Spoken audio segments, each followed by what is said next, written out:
Hello, everyone, and welcome to the Saturday Morning Gaming Show. It is August 10th, 2019. I'm your co-host, Ryan, joined by...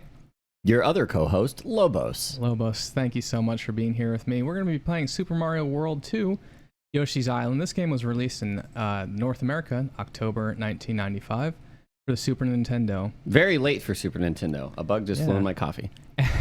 And before we actually get going, because I edit the podcast, I'm allowed to do this sort of stuff. Wow. My wife and I are celebrating our 2-year anniversary today. What? So Congratulations. Special shout out, love you, Netta. And thanks for putting up with all this retro gaming stuff. So yeah, cheers to that. Whoa. Strike up the band. That was an omen of that what's... was our no, that was our Elgato sound station. All right. So yeah, we're playing Super Mario World 2, Yoshi's Island, and as you can see, we are watching the intro here.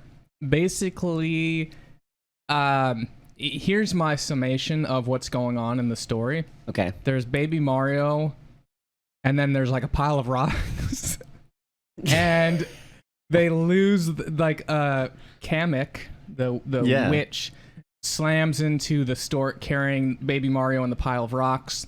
The pile of rocks falls down. No one cares. Nothing of consequence was lost.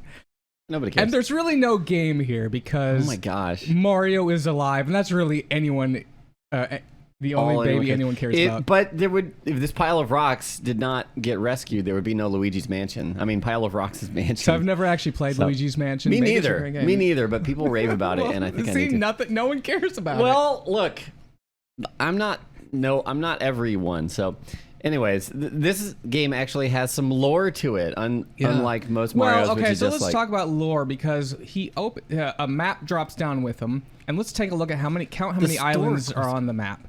There are seven. There are 7 islands on this map. There are only 6 islands in the game.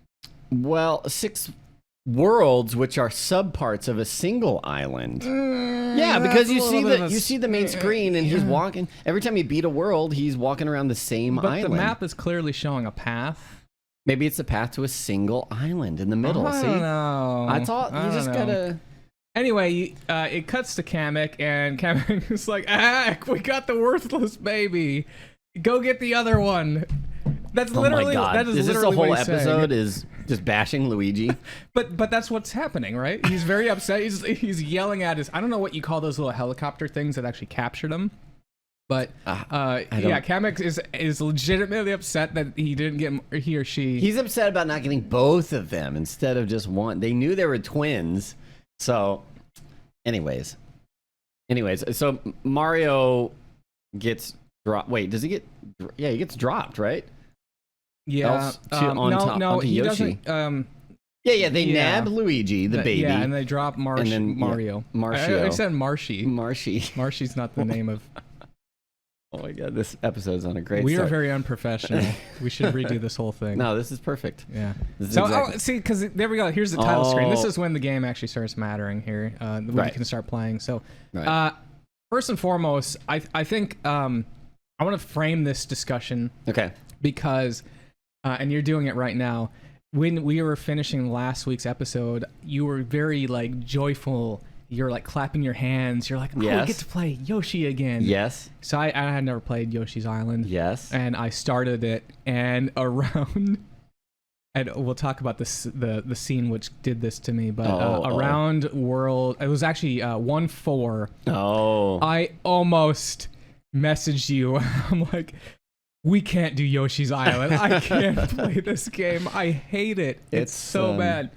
But it's so look how charming it is. Well, let me continue here. So I kind of primed you, and because I know you love this game, and I was like, I think we're gonna have very different conversations here, and I find that still very interesting. But the way I approach this is very much, the spirit of what our show is, Saturday Morning Gaming, is you don't always have the money to go out and get that other game, and sometimes. Are you saying this is a game that you get and you're forced to play it and that's it?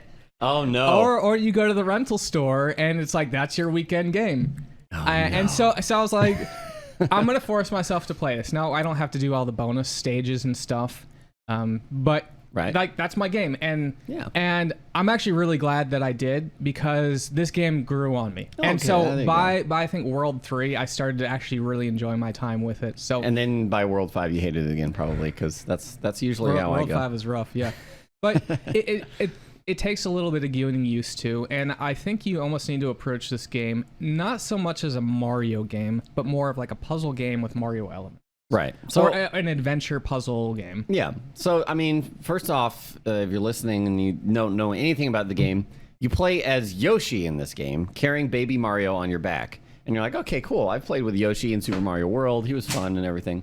What? Cats. Oh, good. But the main, probably one of the main things that becomes an annoyance is every time you get hit, you don't have health necessarily. Baby Mario will fall off of your back and float around in a bubble and cry, and and a timer will appear, and you have to touch him or hit him with your tongue or an egg or something and get him back before the timer runs out. Otherwise, he gets captured and it's game over. All right, now, so we're getting to Bert the Bashful's fort, and this is the level that actually almost made me quit the game. Now, I will say that I was impressed with some of the things they do early on. They have these Chomp Chomps in World 2, I think. I think it was, the Cave of Chomp Chomp Rock, I think. No, it's Watch Out Below. That's what. Watch Out Below.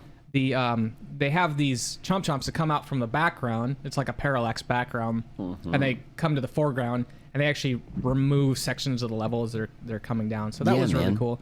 And then you come into the Bert Bashful's fort, and you have the wall is kind of moving out in a three-dimensional plane and can stomp you. The tech in this game is ridiculous. Like, at the time, I was just like, what is happening? Yeah. There's like, stuff is moving from behind the screen to in front of the screen. It was very cool. And but this is the area I think that really upset me. So we're not too far into the castle here, and there's these two fat guys. They look like eggs with suspenders, and I just kept getting hit by him over and over and over, and I just kept dying. And I was like, I don't know if I can do this.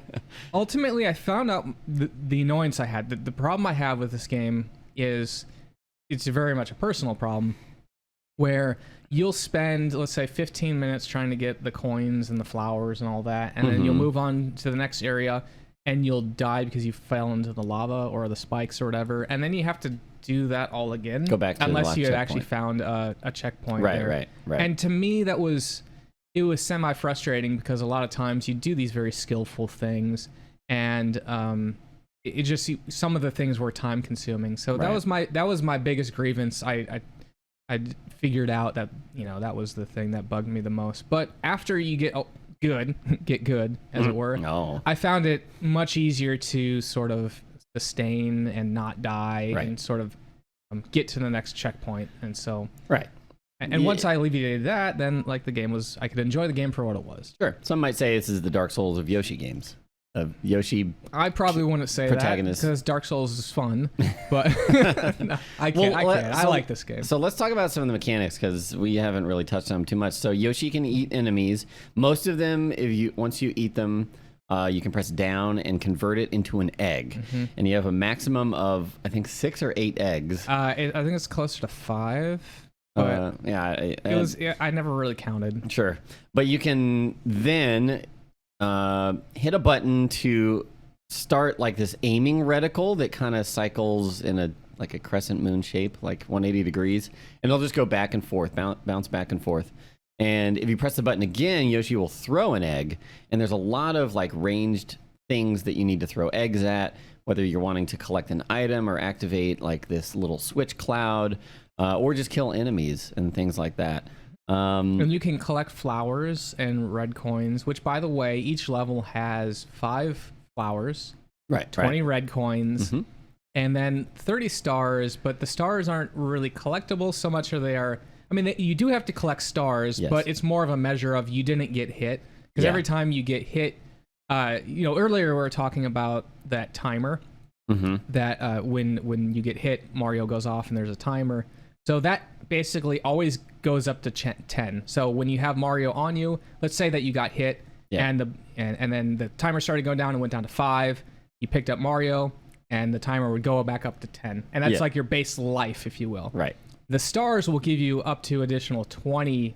I don't know if it's seconds. I don't think it's seconds. It's some arbitrary value. It's basically seconds, but yeah. So you can go up to 30, but those don't recharge once you collect them. So it's basically, if you get up to 30 stars, which is the most stars you can have, you basically don't want to get hit if you want to complete the level. Right. With 30. Yeah, and the reason... it can be rough. If you get that 30 and you're like, all right, I just need to go this little short path without getting hit, and then you get hit, and then you don't really have a source of stars again, and you're like, well... Got to restart. And the reason you want to complete the level with 30 stars and then 5 flowers and 20 coins is that you'll get 100%. You're basically scored on your progress through the level. The progress being like the amount of collectibles you got. And if you get 100 in all of the levels for the world, you unlock a bonus stage. Yeah. Which I didn't do because that is very, very I didn't either. Yeah. That's a lot of work to do that. You should watch the 100% speed run at some point because it's insane. It's insane. Anyways, so there's 8 levels per world. Every 4 levels is basically a castle level or a boss area, like a mini castle. Yeah, so 1-4 will be like there's a mini boss, and then 1-8 has a proper boss. But the bosses in this, compared to like Super Mario World, are so good. I mean, I love them. They're much more complex than just jump on the enemy like 3 times or whatever. And that's one of the things I do want to really commend this game for. All the bosses are unique, and I think what makes them unique, and actually much of the levels are the same way, and you just have a lot of little toys to play with. There's a lot of mechanics that are new and are only seen for, maybe 1 or 2 or 3 levels. And so I could see someone that maybe came from Mario World that, it's a great game, right? But it is just like kind of a lot of running from the left to the right, sure. and jumping on enemies and stuff. But this one, there's all sorts of mechanics. There's morph abilities. There's the unique boss fights. There's like egg throwing. There's even enemies that will hit your eggs back at you, and so there's a lot of really cool things to play around with in this game. Yeah, I do want to give a special shout out to one of the levels we just passed, which 1-7, called Touch Fuzzy Get Dizzy. Oh yes. So first of all, I play a lot of Binding of Isaac, and one of the items when you pick it up, it's a trinket, so like a mushroom. And when you pick it up, it says "Touch Fuzzy, Get Dizzy." Oh yeah. I never understood the reference to that. I always just, Binding of Isaac. I figured it's some like stoner joke or whatever. But and I kind of wonder if Yoshi hadn't been portrayed as a stoner before that level. That certainly was the level that was like, okay, Yoshi. Well, not necessarily a stoner. Tripping. It's just. So there's these basically circular kind of cloud-looking things that have little hairs on them and faces that just float throughout the level kind of randomly. And it's easy to hit one. And if you hit one or eat one, especially if you eat one, he'll fart out like this cloud. And then he just gets super high. His eyes are like bloodshot, massive, and the entire screen starts like undulating, and the path underneath you even will move, and it pushes you around, and because if you like lose your balance, and it's crazy. Yeah, it's actually important to note that it's not just a visual effect, that the level literally is moving. So if you're on a platform and it raises, you might actually slide off and into a pit and die. Yeah, it's an impressive, again, more tech to praise in this game, but it's just notorious for its Yoshi. Yeah. Now, after that, of course, you have the castle, which is Salvo the Slime's castle. And basically, the way you beat that boss is you just throw eggs at it, and it keeps getting... So it's a big slime that takes up maybe half the screen, and then... And the slime doesn't hurt you. He doesn't hurt you at all. Yeah, he just bounces. He bounces around like an innocent slime, and you have to throw eggs at him. And when you throw eggs at him, little slimes pop off of him. And those will hurt you, but you're supposed to consume those to get more eggs, and then you just keep like making them smaller and smaller and smaller. Yeah, in general, the bosses I felt were pretty easy. They're just, they were a nice little cherry to the top of the level. Yeah. I didn't find, I think with the exception, like 1 or 2 bosses might have killed me once, but yeah, they're pretty easy. Compared to running through levels with like, finding the next checkpoint and this and that, like, yeah, they're a treat when you find a new one. Now we're speeding along all the way to World 2, and we just made it to Bigger Boo's Fort. This is a boss fight. Again, we're talking about toys and stuff like this. And, well, not a toy, I think is a really innovative way to kill a Boo. Mm-hmm. Because you're introduced to Boos. If you didn't know about Boos before, you certainly found out that they come at you when you're looking away. Mm-hmm. And so the first thing you do is you're like, all right, I'm going to shoot an egg at a Boo, and it goes right through him, and it can't hurt him. And you're like, okay. Because I see that when I'm facing him, he's translucent, so, okay, obviously I can't hit him.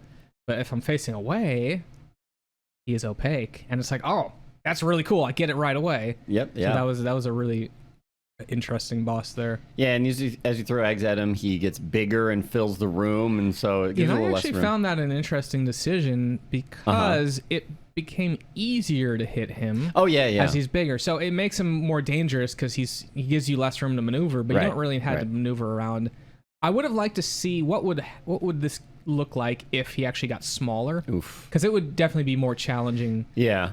But they also kind of use that mechanic with the slime guy before. That's true. He gets smaller and starts bouncing around faster, so it's But yeah, and this area I wanted to call out. So we're in an area that had a wooden box, and below the wooden box has some things you can break by stomping on them. Yeah, it's a crumbly ground. Yeah, and so when I first saw that wooden box, I'm like, wooden box, and I butt stomped it, and I went right through the ground and killed myself. And I can't help but laugh when, it's like the designer knew what they were doing. Yeah, exactly. And so I thought that was a fun little time. And I did find myself in many situations laughing at the ways that I would die because I was like, oh man, I'm an idiot. Yep, fell for it. Now we're actually seeing one of the morph abilities here. The game actually has 5 morph abilities. So it's got the train, which we're doing right now. Yep. Which you basically can go on these 2D train tracks that are on the background. Then you have a car, which is actually only used in 1 level. Oh, yeah, we're going to look at it right now. Yeah. Which actually was my favorite. Nice. We have a mole tank, which basically allows you to carve through that destructible terrain we were talking about just a minute ago. And you have a helicopter, and then you have a submarine. A submarine, yeah. Now, I did want to say that we had a poll on the Saturday M Gaming Twitter, and 50% of people preferred the helicopter over the other morphs. So I guess that's the... I mean, flying is always something Flying's cool. Humans have had a desire to do, and so when you can fly, it's freeing and neat. Yeah. Yeah, man, like as I'm watching this, there's just so many cool little mechanics that they added that weren't in Super Mario World. Like, oh my gosh, like there's these little like blocks of slime that Yoshi can jump into, and then he gets like stuck in them and kind of falls down. And here we've got some potted plants, which we're learning you can drop the potted plant to break it, which is very important for the next boss that we're just running into. Yeah. So this boss name is Roger. Roger the Potted Ghost. Why not? This was a fun boss because all you have to do is run to the right. Right. So it's basically a ghost that's in a potted plant, and he sits in the middle of the screen. And on the left side there's a pit, and on the right side there's a pit.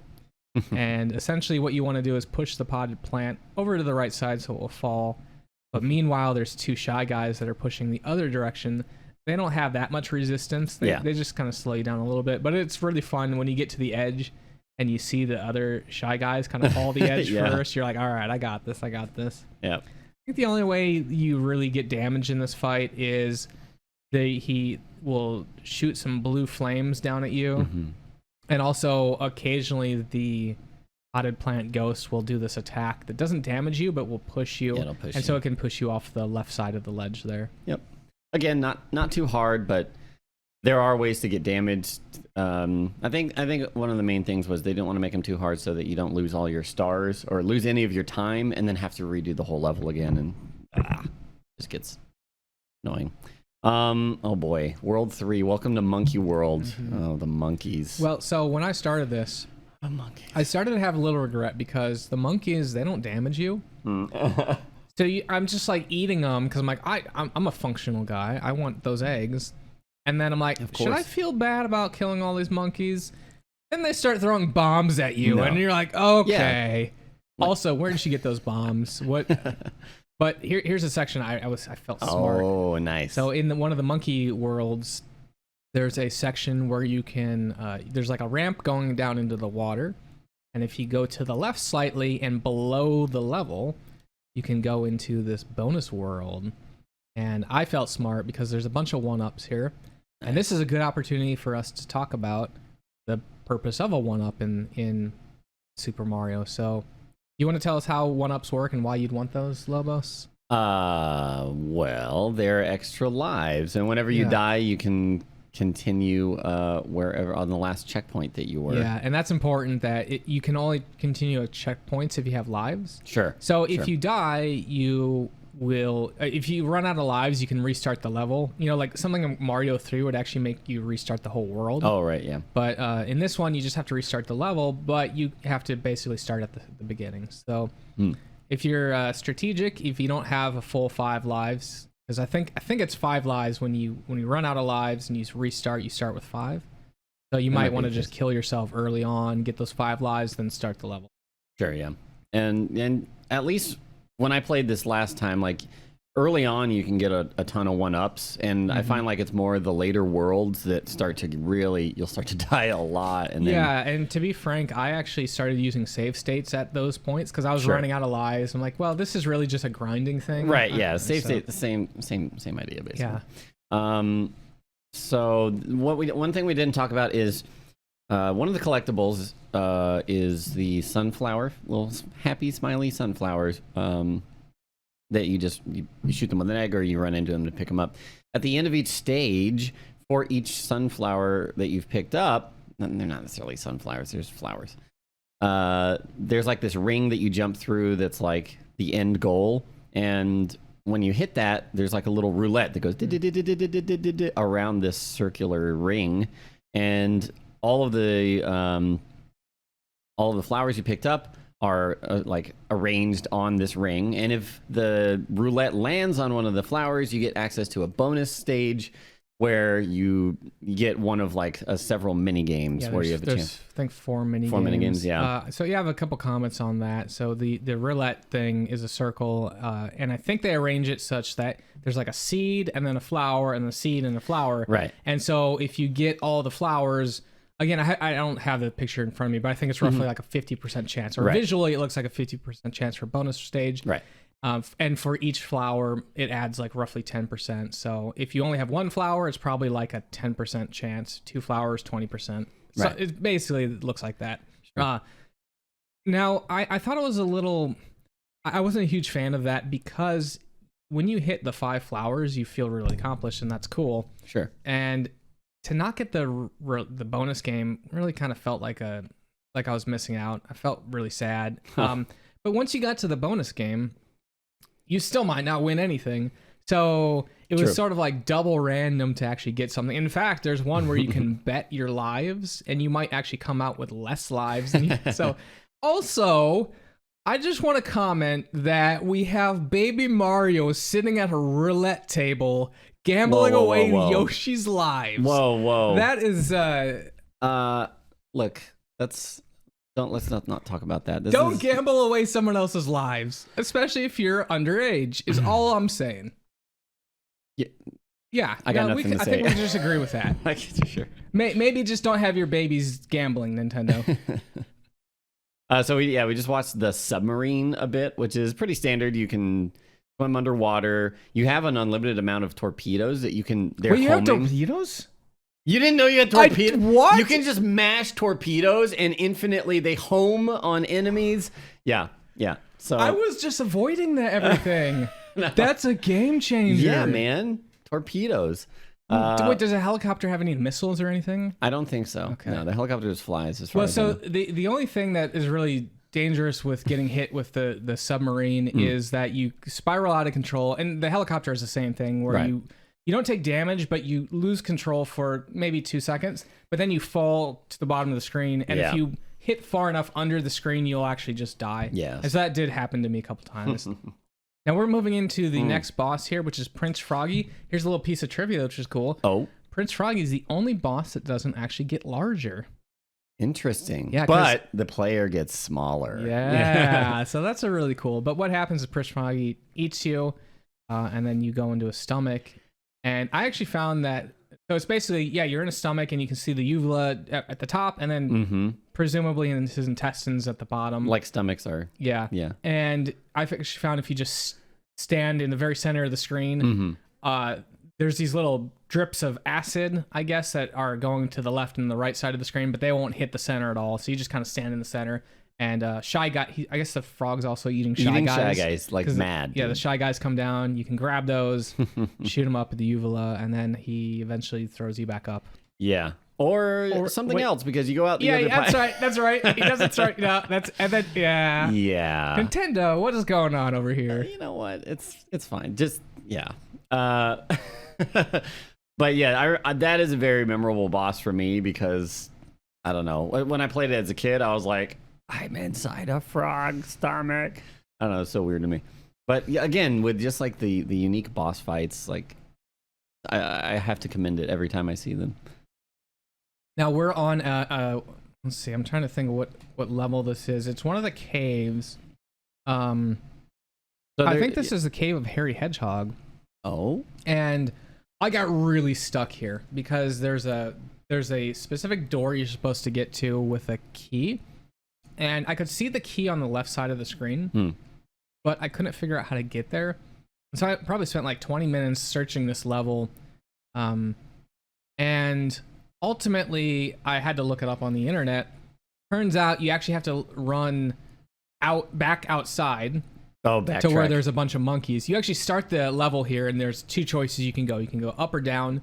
I think if you go up, the level flows as you would expect it, and you probably want to get stuck.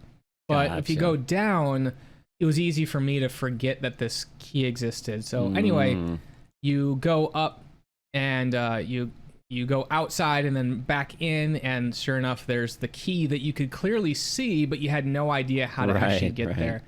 And so that was the only part in this game I really got stuck. Yeah, we have some people in chat echoing the same. Like, I also had to Google that. Thank you for vindicating me, folks.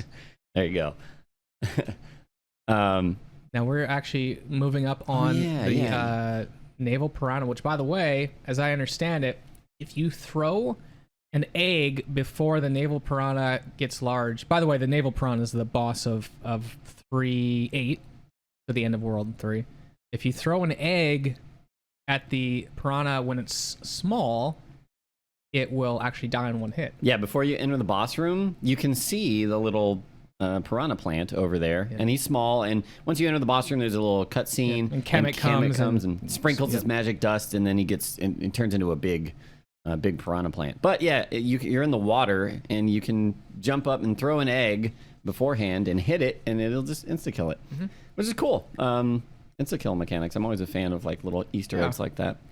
Yeah, and of course that has the age-old indicator of a weak spot. Is there's a big bulge with a band-aid over it, like, I've been hurt here before. Hit me in the bandage. But they also do a good job of teaching the player that you need to bounce your eggs off the water, sort of like skip it along the water. Yeah. Because the flower has a giant head. It's a piranha flower, right? So it has a giant head, which basically blocks the weak spot from above.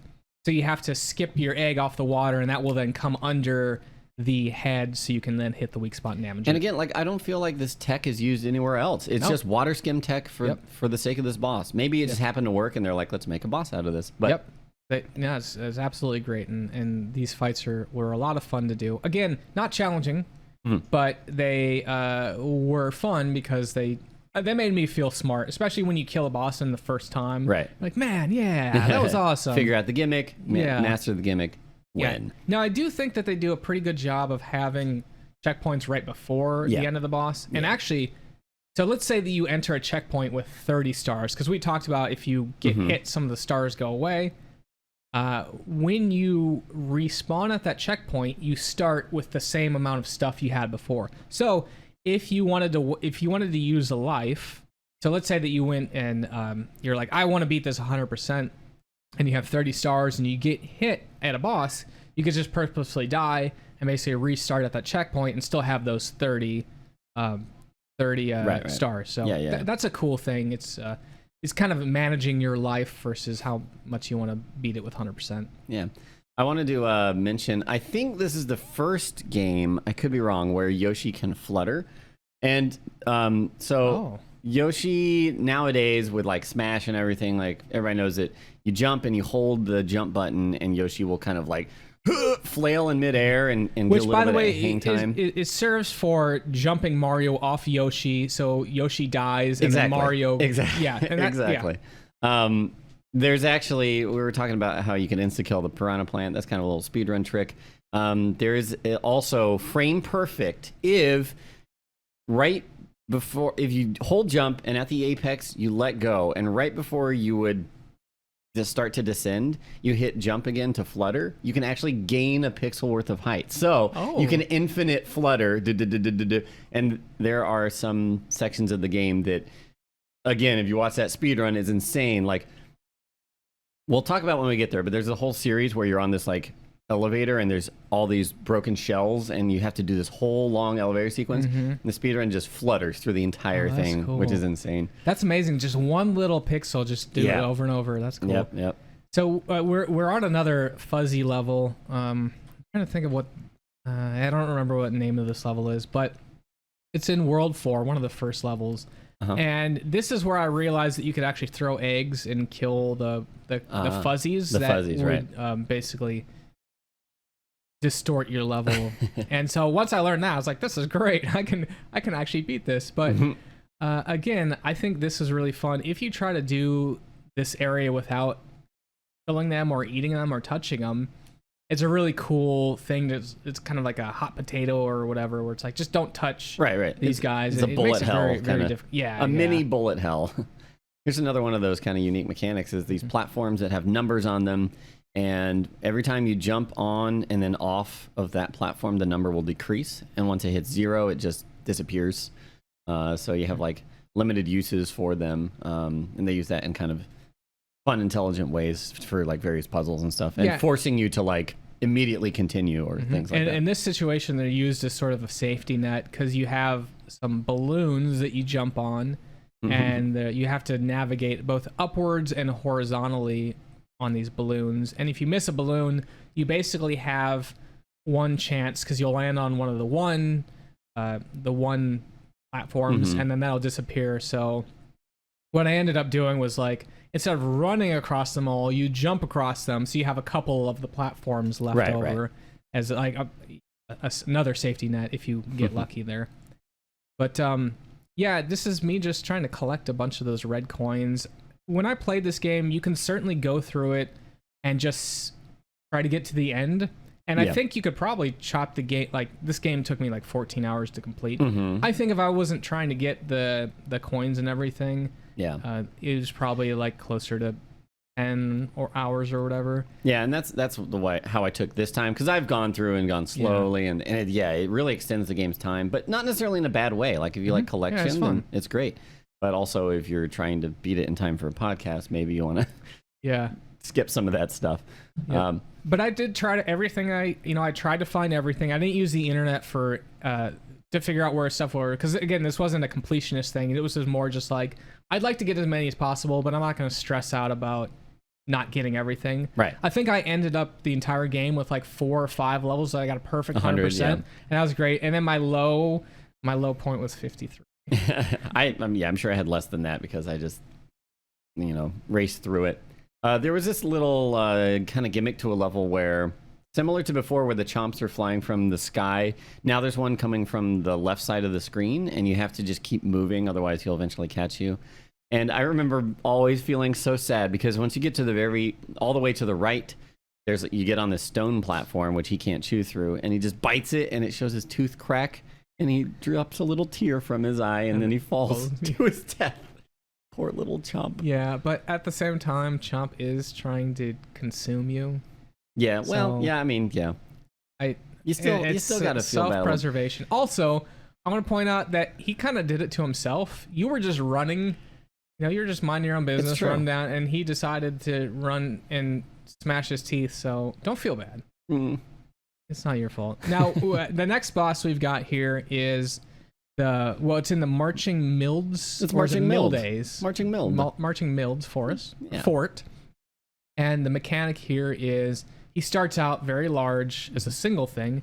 Think of it like a jelly, for RPG. It's like a Kirby. Yeah. It's a walking Kirby that can't fly. Let's not mention Kirby on this. I was in a good mood, and then you started talking about Kirby. Uh-oh. That's we're going to throw that on the retro list. Yeah. So it splits every time. It splits in roughly, or you butt stomp it, and then it splits roughly in half, and then gets smaller, and then eventually it becomes small enough that you can just kill them. And so eventually, it goes like 1 to 2 to 4, Yep. and then I think it goes from 4 to the little ones, to 8, or does it actually go to 8? Yeah, and to then the little ones? no, I think 8 little ones, Okay. which is like a standard enemy you've been fighting throughout the level. So Yeah. it's like, oh, okay, cool. It was just and that's what Kamek powers up with his magic. No, after dust. that, you move on to a level, and this is when they start really ramping up the difficulty with the moving platforms. But I think this is where I started to really enjoy the game, because nice.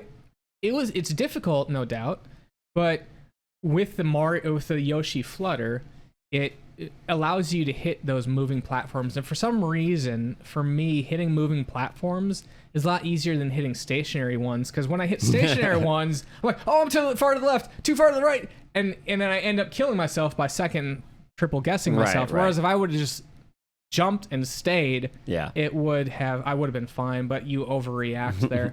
And so for some reason, I felt the moving platforms were easy to sort of jump on and land. And then after that, we're in this area where there's is it Lakitu? Is that? I've always said Lakitu. I think that's right. Yeah, Lakitu. And he's actually fishing. Yeah, he's for fishing for your baby Mario. So also Nintendo, don't fish for don't baby. hook children, please. Just don't hook them.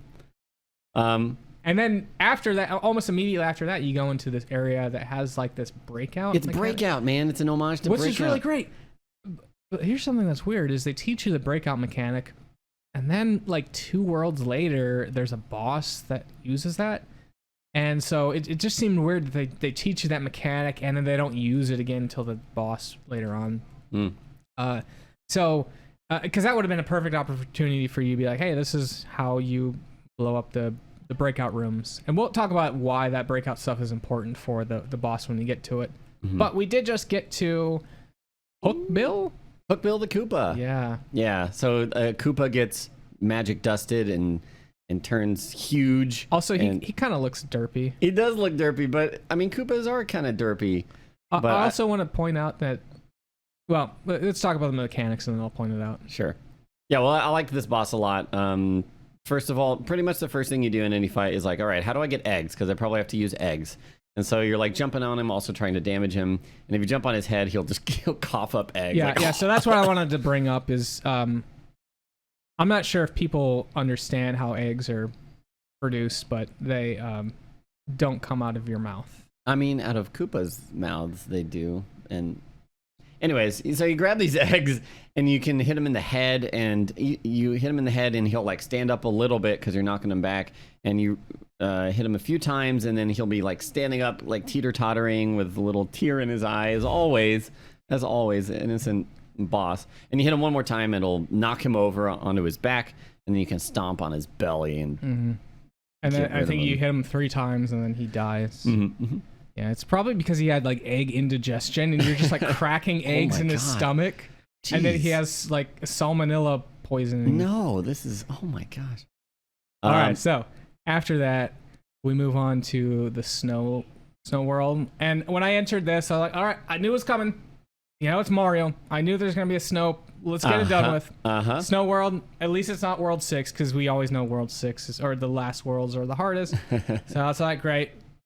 But actually, there's no real ice in this. There's not a whole lot of, slip sliding too much. But there is a mechanic that I know I love and remember fondly, which is skiing. Yeah, so we do have a whole section of skiing coming up here. Yep. As well as ski lifts, too. Oh, I remember these snowmen. Yeah. There's these snowmen on the ski lifts, and you can get rid of them. And the snowmen won't hurt you, but they will make you bounce. And so you'll basically try to jump on the ski lift that has a snowman, and it will bounce you off, and you may fall off the mountain there.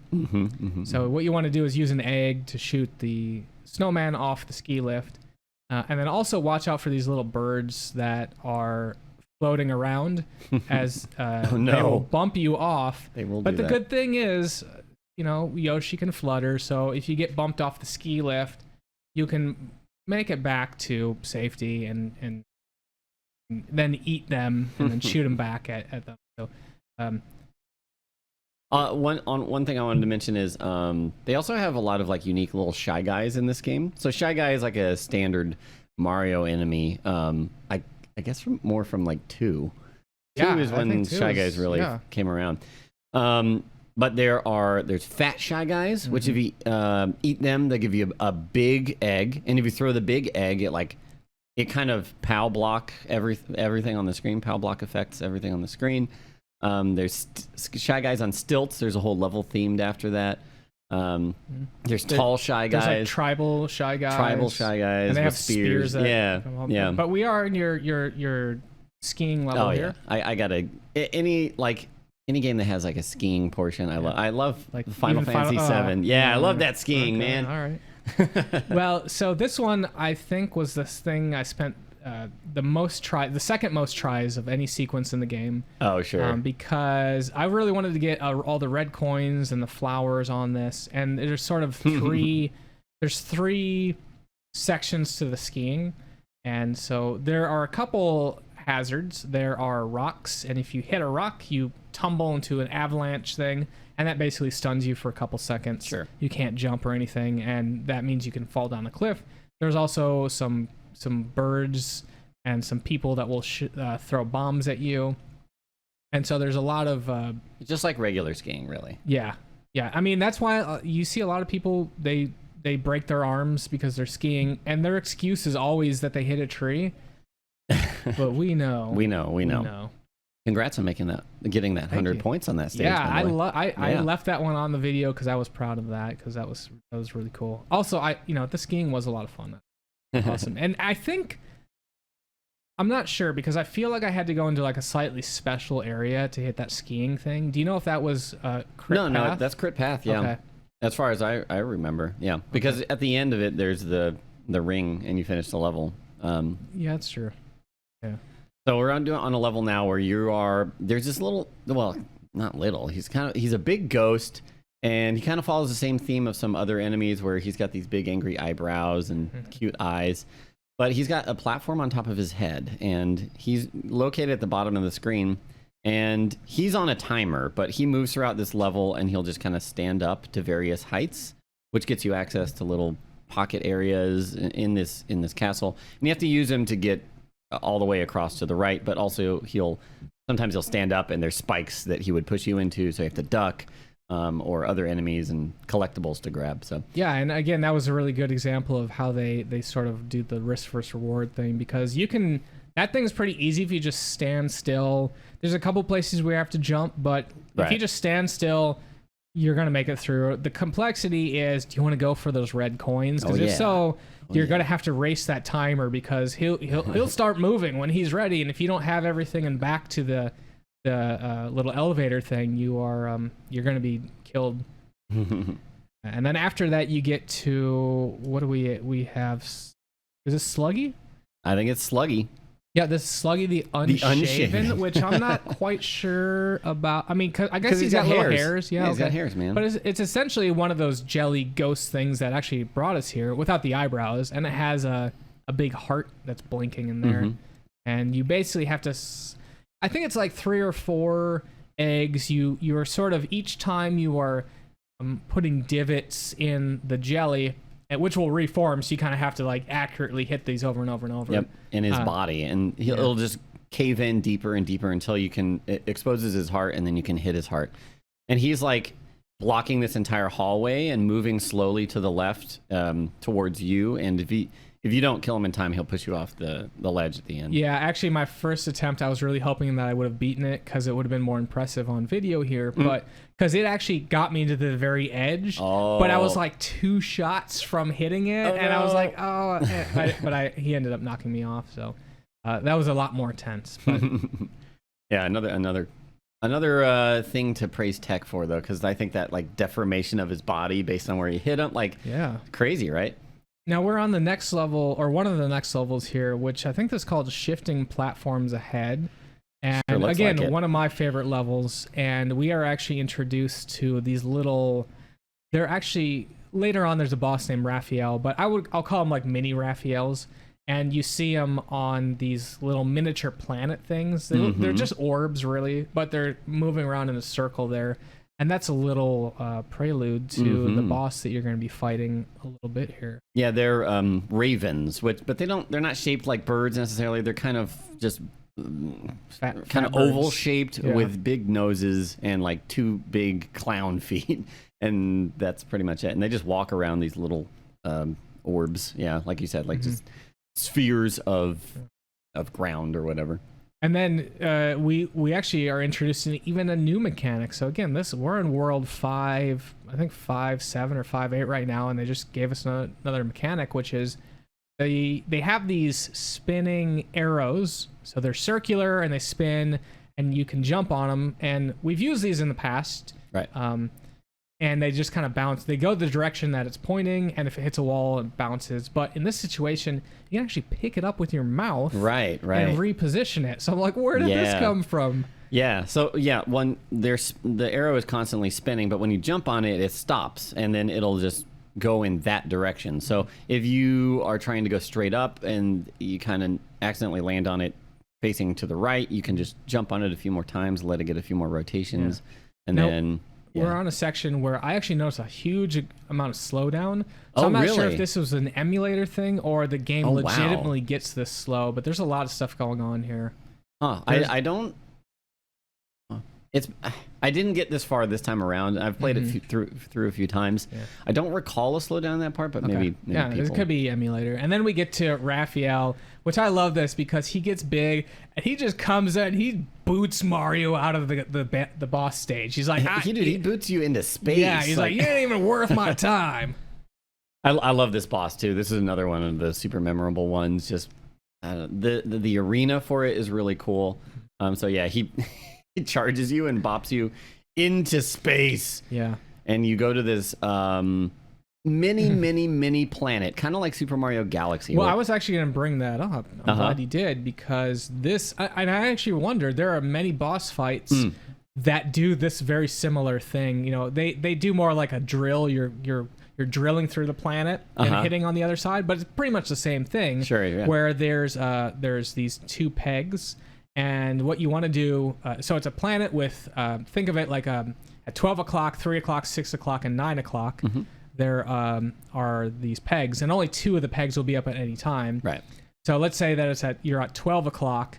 If the boss is at 6 o'clock and you're standing on a peg, you want to smash the peg down at 12 o'clock, which makes it come up at 6 o'clock. Yeah. And then it will damage the boss. And again, I wonder if Galaxy actually used this as an inspiration at all. Right, just running around little planets. It's a really cool mechanic, and the camera just centers on the planet. So as you run around it, the camera just rotates, and it gives a cool little effect there. Yeah, and if baby Mario gets lost, he actually also orbits the planet there. So again, a new mechanic. You didn't use eggs at all there.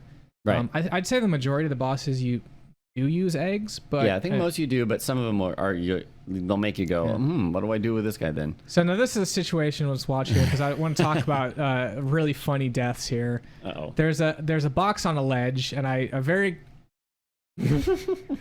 there's a box on a ledge, and I can't figure out how to get to it, but I know I can just barely stand on top of the box. Over a gap. Over a gap. And so I do. I land on the box. I'm like, great. Now all I need to do is stomp on the box. And my hope is that when the box is destroyed, there's a platform below me. There is not a platform, so I blow up the box and basically just fall to my death. But that was a one that actually made me laugh out loud. I actually have no idea how to get that box. So any ideas there? You might be able to hit it with an egg. No, I no, tried really? That, yeah, oh wow! Eggs won't blow up the boxes. I'm not sure. I'm not sure. Well, I did notice that. So this is the cave. Is it?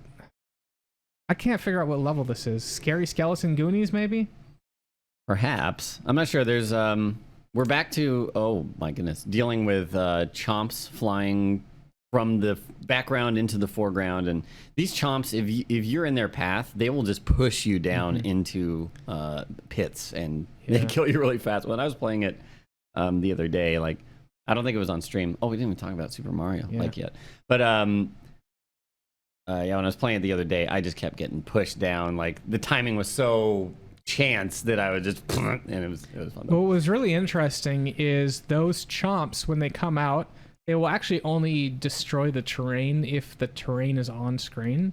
And so there's actually one situation where if you want to get a flower, you actually have to run quicker to make sure you see the chomp coming down and going through the terrain to get the flower. Because again, it's a one-time thing, and so if you're not around, you just can't get that flower. It's basically embedded in the ground, and there's no way to get to the ground. Sure. But yeah, let's talk about Baby Mario here. And I actually really love these types of levels where you have an invincibility star, and you just have a bunch of spikes you have to run on. I've made some levels in Mario Maker like that. Yeah. And I just love them because you have that, especially when you're chaining the stars together. Yeah. Because you have that like exhilaration. You're like, oh, I hear the music saying my star's almost done, but I can see the star, so all I have to do is go get that, and then you have that moment of safety. Yeah. So there's a mechanic where if you find this little like bouncing star, you will. I think Yoshi turns into an egg, and you take control of Baby Mario, who's wearing a diaper, and he has a cape though, right? He gets a cape, yeah, just like Super Mario World Mario. So it's like little baby Super Mario, and you start running around, and he can just walk on walls. So a lot of times they give you curved terrain, and you can just keep holding the direction you're running, and he'll do like, follow the half pipe as it were, and just you keep running, and there's a limited amount of time that you stay in that form, but if you find more stars, it extends that, and you're invincible while you're doing it. So it's just kind of fun to run around and run through enemies and do that. I just get a kick of watching Baby Mario with his little cape that he can use to flutter around. Yeah, you can float around. And I don't know if you've noticed, but as you're running around with Mario on your back as Yoshi, Mario's cap kind of like bounces up and down. Yeah. It's like, oh, it's kind of adorable. There's so much attention to detail in this game. It's fantastic. And you mentioned Super Mario World, what's really interesting is this game was positioned as a sequel to Super Mario World, but actually based on the timeline. Oh, sure. These are legitimately Baby Mario and Baby Luigi. It's not like Rocks. Mario's kid. Yeah, Baby Rocks. And so, yeah, you are playing as Baby Mario, or you're escorting Baby Mario himself. Yeah. Now, we've got to the mid-boss of World 6. This is Tap Tap, the Red Nose Fort. And so this is what I was talking about. There's a breakout sequence. Right, and essentially, there's a platform that is these destructible blocks. And you have to throw your eggs to essentially open up a pit of lava. So when this Tap Tap guy jumps, he jumps into lava instead of the ground there. Yeah. And so again, that was pretty cool. Yeah, there's just these egg spawners at the top, and if you're not familiar with Breakout, basically there'll be a bunch of bricks, and they're different colored depending on how many hits they take to dissipate, to fully get rid of. Green being like there's one more hit and then it's gone. Yeah. And so you just keep hitting them repeatedly, opening up a gap for the Spike Boy to jump into. Now, when I beat this boss, he actually hit me, and so Mario came off my back. And I know you can't complete normal levels that require you to go through the ring without Baby Mario on your back. Sure. But I'm actually wondering if you can complete a boss level with Baby Mario off your back. Have you ever tried I that? I don't think I've tried it, but Okay. I'm sure it. Well, I don't know because It would be interesting to run out of time. Yeah, it's just,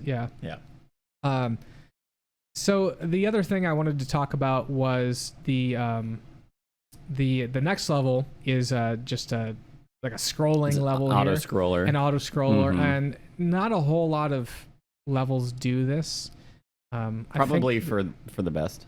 You know what? I love auto scrollers.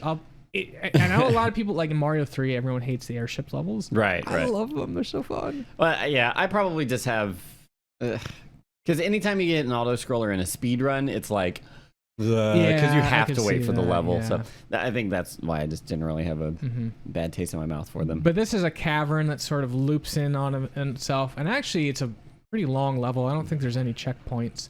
At the very end of this sequence, there is I guess there is a checkpoint, but there's like this little rock that comes down, and underneath the rock there's this lava, and I'm like, I know if I step on this rock, it'll probably take me to a secret spot. Right. But that whole sequence of going through this auto scroller probably takes 2 or 3 minutes. I'm like, I don't want to risk it. And sure enough, as the rock goes and it passes the point of no return, I see there's a doorway that you can get to, and I was like, oh, I kind of want to know what's in there. Yeah, they have a lot of really cool like physics in this game, and the boulders that you can push them, and once they reach certain speeds, they can like kill enemies that are along the way, and you can stand on it. And if you stand on it while it's moving fast, like it'll really quickly kind of throw you off. And but you can also you can just kind of slightly tow it, so it will. Oh yeah. It'll go just some. If you stand slightly to the left of its center, it'll slowly start to gain momentum that way as you spin it. Yeah, a lot of really cool physics things in this. Yep. So the next thing we're doing here is a level called Keep Moving. It's all caps with a bunch of exclamation marks. Again, I love this level, especially. So we were coming up to a part where it's a little bit slow. You're like, all right, there's a couple platforms to jump on. It's one of those platforms that have numbers on them. And so you jump on like the first 3, and you're like, okay, keep it, I'm being careful here. And all of a sudden this big chomp just comes out, and you're like, and I love that feeling of just like, I need to go, and I'm just going to hope that I make it. I might die, but you just got to keep going. You just got to keep jumping and trying to, hit that next thing that you see. And that's a real fun feeling when you manage to do it the first time. Yeah. And we've just entered the last level. Again, there are secret levels that we didn't cover here, but this is the last Crypt Pass level. This is King Bowser's Castle. You start out as a helicopter, and you just have to get to the castle where there's some birds that will knock you out of the air, and Kamek will occasionally come from behind you and try to knock you out of the air. By the way, his magic broom. Yeah, and by the way, if you get hit, I think the stun is long enough that you'll instantly die. I don't think there's a way you can recover from that. Yeah, so it's basically a don't get hit level. But it's really cool because you can see Kamek fly in the background, and that's like your clue as to when he's coming from the left side of the screen. So you can start descending, and then once he gets on screen, he won't follow you. He'll just go in a straight line, so you dodge him like that. And then after that, you get into I thought was a very bold choice for designers, is that they have essentially a roulette of doors you can go into. There's 4 doors, I believe, that you can choose, but it's kind of hard to choose, so it's kind of just random. And you only have to go through one of them. And actually, I think you can only go through one of them. And so, does each of these doors have the full amount of flowers and coins that you need to 100% the level? I don't recall, actually. Because actually, there's one thing I wasn't clear on. When you complete a level, so let's say you complete a level and you found 3 flowers and 10 red coins. Sure. If you complete that level, do you have to find just the remaining 2 flowers? No, you have to find them all again. So that's what I thought. So that means that essentially they built 4 levels in one here, because you can only go into one of these doors, and if they all have to have all the flowers and coins, then that's really interesting. No, I didn't go through all 4 levels. I actually went through about 3 of them, because the first 2 I died on. I died midway through, and some of them are easier than the other. Actually, the first one I did was just like pretty much all coins. So I was just like, here's a bunch of 1-ups, have fun. It's like great. But eventually they all exit into this slow moving auto scroller with Kamek shooting his spells at you, and the spells will disintegrate blocks, turn into enemies. It's little Bowser's bedroom. So Bowser is also young because Mario's young, so they're all babies, and it's got this very like, I mean, the whole game has this crayon drawn aesthetic to it, but this room especially looks like a baby's room. And so you get there, and Kamek like calls out, it's like, Mario's here or whatever, and then the back part of the screen kind of gets illuminated, and you see baby Bowser show up, and he smashes Kamek for not doing and then this. Kicks him off. I love that he has like a little rattler, or a rattle, and he's kind of just like, that donkey looks fun, I want to ride it. And, and so donkey. I love that he basically starts the fight and he's riding Yoshi. It's I was so like, good. that was cute. It's so good. So he doesn't even really care about Mario. The only reason that you would lose is he would ride you, and then Mario doesn't have space to get on you. Now on this fight, and actually that Raphael fight where we were smashing the pegs, I had a little bit of trouble because the intent here is you're supposed to smash the ground, and then it will cause like this ripple effect. If the baby Bowser gets hit by the ripple, then he'll take damage. But I actually found it a little difficult to hit the ground pounds reliably. Like I don't know. Sometimes I felt like I was pushing down. It didn't quite do it. Sure. I don't know if you had any issues with that or it can be easy to accidentally hit like left and right at the same time, maybe which will cancel. Yeah, it won't do the down. But yeah, so you hit him with your ripple 3 times, and it's pretty easy. And Easy he falls fight. over. Yeah. But then the most epic thing that, this is probably one of the things that I remember the most. Like, Kamek comes in and goes, "Oh no, I'm not dead. I'm going to power up baby Bowser." And so he does it. You get teleported. Yeah, and so now the entire perspective changes, and you're behind Yoshi, who's looking into the background. And by the way, you can't really do anything, so there's some cool music that I like to dance to. Yeah. Yeah, the music gets like, it's super, there's like this badass keyboard solo, and it's all like heavy rock, and there's I think balloons, right? That carry big eggs that you pick up. And then your reticle actually aims kind of vertically, and you have to aim your eggs to fly the right distance and hit him as giant Bowser is slowly approaching you. Really cool. So I had not finished the game, but I did.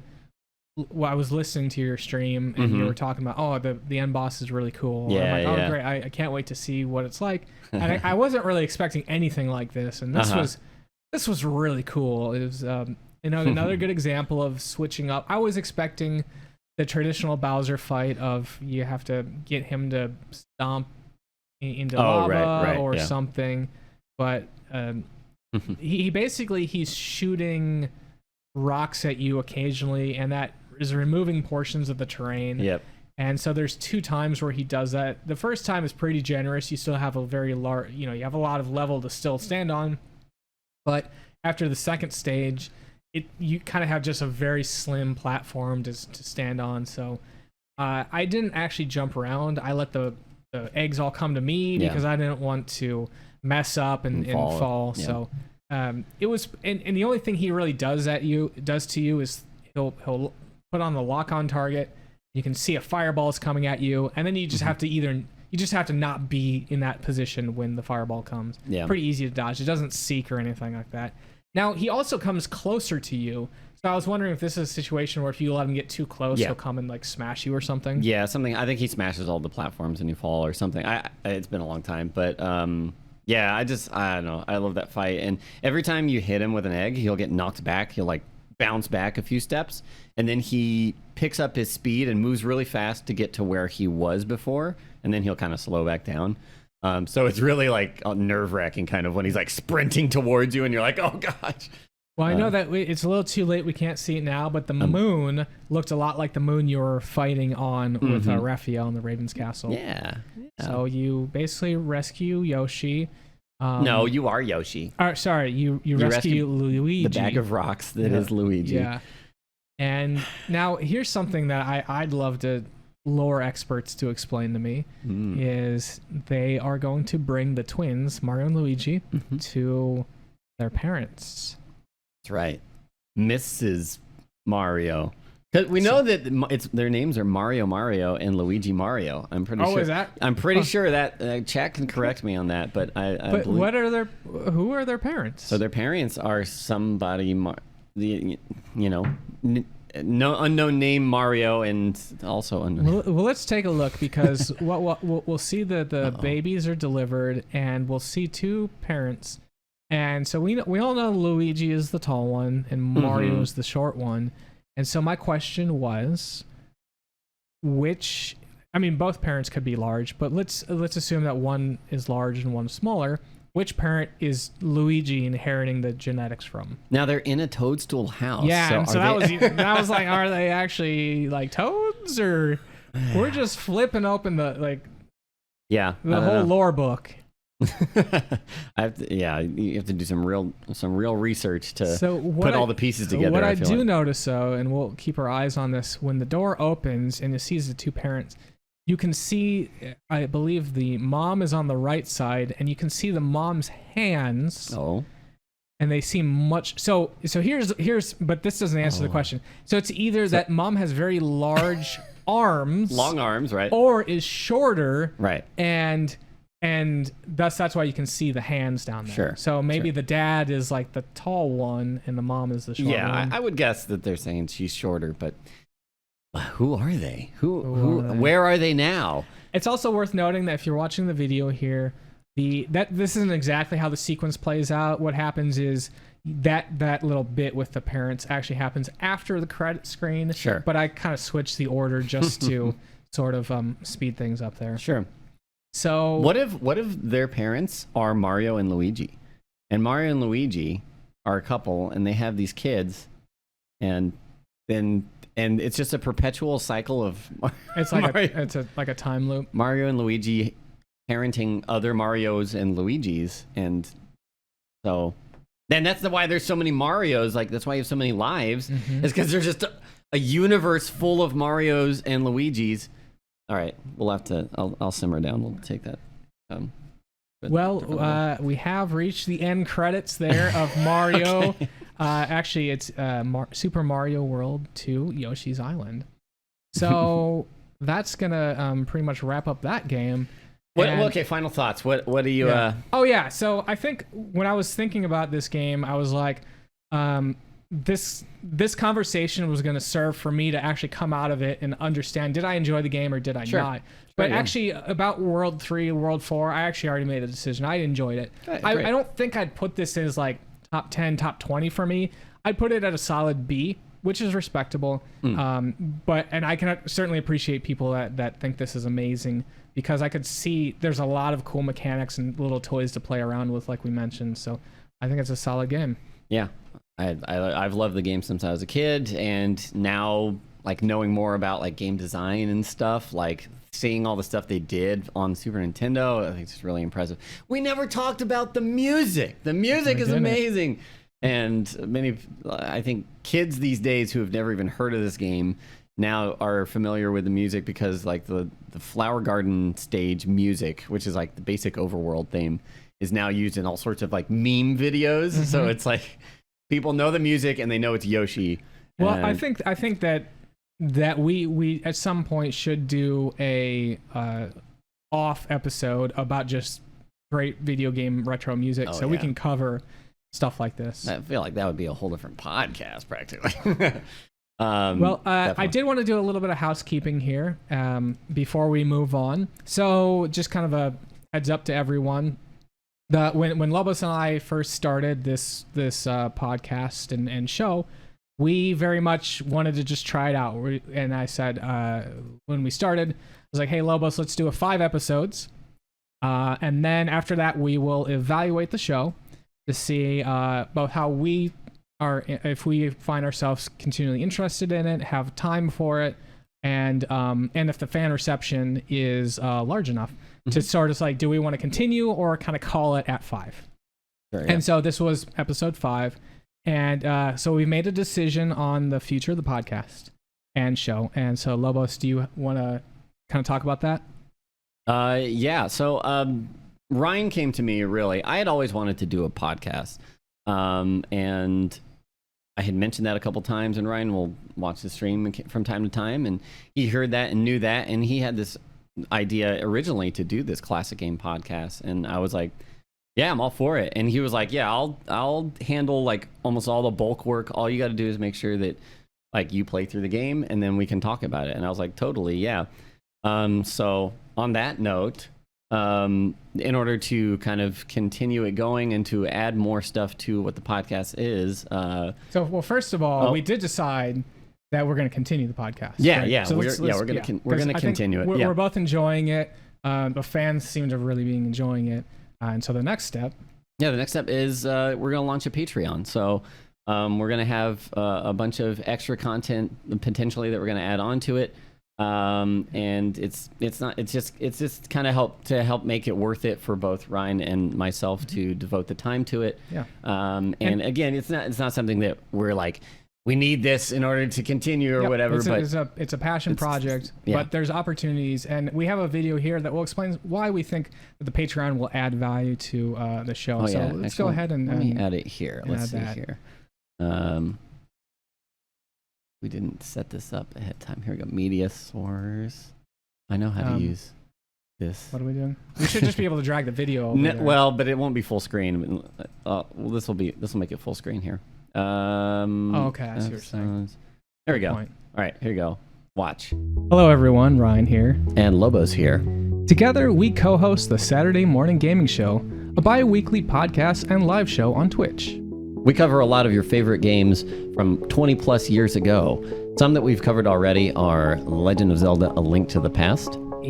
This is like a midnight, and you're just walking out into this dangerous world. Super Metroid. Well, do I need to be at the bottom of the ship, or do I need to be at the top of the ship? So I start at the top of the ship because that's how you enter the game. I'm like, right. Up, down. And Half-Life, except that I simply walk to the side of this tank. Oh yeah, of and course use my crowbar on the top of it, and enough crowbar hits will just blow it sky high, but also blow you up with it. So the fan reception has been overwhelming, and we're both incredibly grateful to be able to share with you, the viewer, our experiences from title screen to the credit screen each week.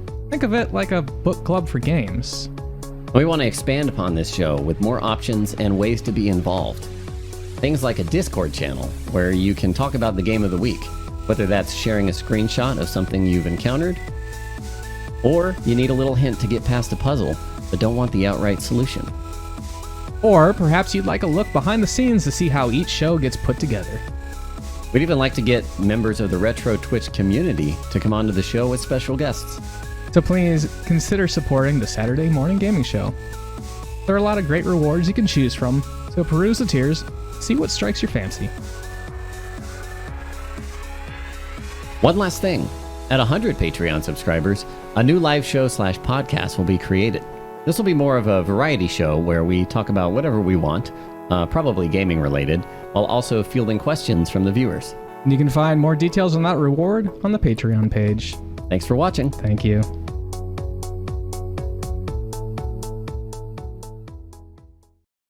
Ta-da! Ta-da-da-da-da. Yeah, so the Patreon campaign is live right now. And I just want to let people know that there are some earlier bird specials there. So if this is something you're thinking about and you want to get in on the cheap, there's some limited spots available for people that want to go. And the Discord channel is up right now. So we'd love to have you come in. I think the next game, which we're going to be talking about in a little bit, is a prime candidate for why we think this is going to be a really valuable addition to the podcast. So before we move on to the next game, let's talk a little bit about the Hall of Heroes. Oh, of course. Yeah. Always. So as a reminder, the Hall of Heroes is an opportunity for other people that are enjoying the show and want to check out the retro games and get some sort of street cred or retro cred with it.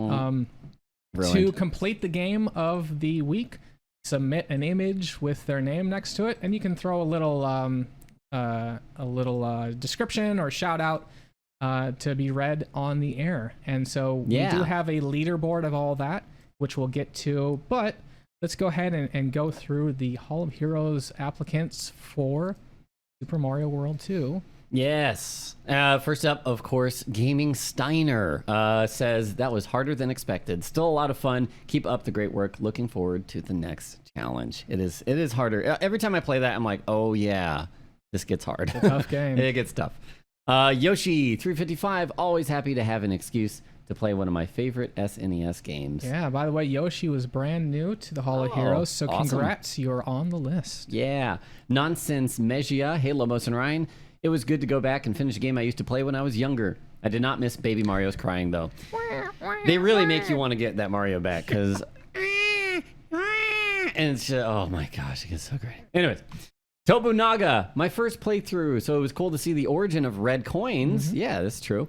And pounding and ground pounding that are so important in Mario 64. Thanks for the great show, guys. Hashtag Super Mario RPG win. Yeah, I am a huge fan of Super Mario RPG. And I have never played it. We're going to play it sometime. Another good thing about the podcast in general is it gets me to play games on my normal stream. So people are like, yeah, play those games too. Brisk Mountain. Finished early this time. Just wanted to give a quick shout out to my beautiful and amazing girlfriend, Erica. Aww. Thank you for putting up with me while I play these amazing retro games. As always, keep up the good work. And Brisk Mountain came into my stream and was like, boom, I did it. Finished Yoshi's Island. All done. And yeah, it was nice and early. Stuff. I like it. Yeah. And then, Herotham. Herotham. Yeah. It's a little hard to see at the bottom there, but. There we go. Haven't played this one in many years. It was good to go back. Thank you, Herotham. Great. And I spoiled it, but our leaderboards... Yeah, let's start at the bottom here. There you go. Why don't you start? Sure, tied at 10th, we've got Kihaku, Splov 1, the Tenchi Senpai, and the Kyle Mac. At number 6... Oh, sorry. No, I was going to say with 5 points. Yeah, at number 6 with 10 points, we have Yoshi, 355, Lulu Kachu, Jazz Never Sleeps, and Dog Type, all with 10 points there. At number 5, all by himself, Tobunaga with 15 points. Number 3 at 25 points, we have Nonsense Mejia and Herotham. And at 30, sitting up top, nice and pretty, Brisk Mountain and Gaming Steiner holding up. Yeah. So I don't think we have any solid details, but I feel like there could or should be a way where you can kind of get a few extra points. Not necessarily like first person to do it, because we got to figure something out to make it sure it's not always the same people at the top. I mean, we certainly love to see them, but we want the people that are maybe like at 5 or 3 to be able to overtake that. So we're still talking about how to shift this up. I think one of the things we may do is split these off into seasons. So at like season 2, we clear the leaderboards and we introduce some sort of new rules. I also want to comment that there's looks like there's space for one more person on the leaderboards, and then that's it. Everything is after that is all competition. So no more freebies after that. Yeah, so that is another reason to have seasons, so that somebody like our top 10 won't just, or top however many isn't just stuck there, and you'll never have a chance to get back on the leaderboard. So let's talk about how we can get on the leaderboards for next episode. Yes, by playing a game that I'm very fond of and grew up with, Shadowgate. Yeah, Shadowgate, great game. I think this is, again, one of the reasons we wanted to have a Discord channel is I got stuck many times, and I found it hard to find resources on the internet that didn't outright give you the solution. So just a little tip to verify, like, okay, I'm not stuck here. I have all the items I need.